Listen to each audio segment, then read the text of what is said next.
Now, a Bahraini man who scaled the roof of his country's embassy in London has told Al Jazeera he feared for his life when he was tackled by staff. Moosa Mohammed was protesting against the executions of two Bahraini activists. Lawrence Lee reports from London. In the dead of night, Moosa Mohammed used the cover of scaffolding to gain access to the roof of the embassy of Bahrain. Once there, he unfurls his banner. "I'm risking my life to save two men about to be executed in the next few hours," it reads.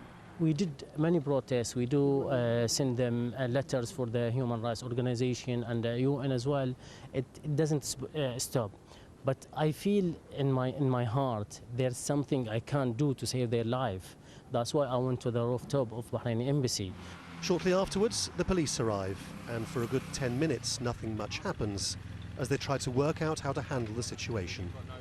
On the roof, Mr. Mohammed appears relaxed, sipping from a water bottle, occasionally calling on the British Prime Minister to call the King of Bahrain to urge the country to respect human rights.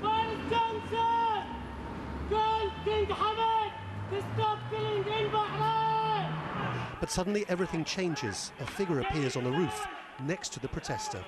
The police response alters dramatically. Look at it again. It's at this point that Mr. Mohammed says he was beaten with a stick and almost forced off the roof. Mr. Mohammed can be seen being pulled from the ledge to the ground. During this time, he says he was threatened with being beaten to death. "We will throw you from here as a sheep, and no one is going to help you here."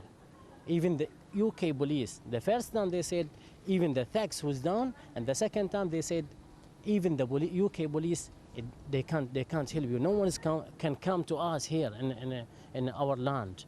And so you were quite clear that you thought that they were going to beat you to death inside the embassy? Yes, it was clear, and they say this as well. Certainly his friends filming it all from the ground are terrified, urging the police to do something. Officers forced to push them back. Move back now! Move back! You over there! You over there now! Move back! Within a minute or two, the fire service has forced the doors of the embassy and officers go in some numbers.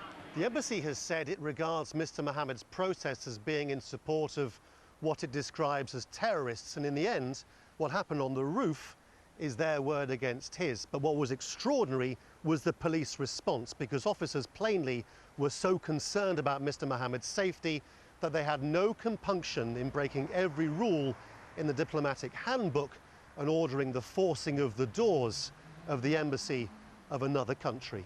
Mr. Mohammed says when the embassy staff realized the police were in the building, their attitude changed entirely. The third man, he told them, fourth man, the police breaking the door. And before that... And that's when they stopped attacking you, is it? Yes, exactly. So he told them, don't beat him. As for the two men Mr. Mohammed was protesting for, their executions went ahead as planned, amid allegations that they'd been tortured in jail.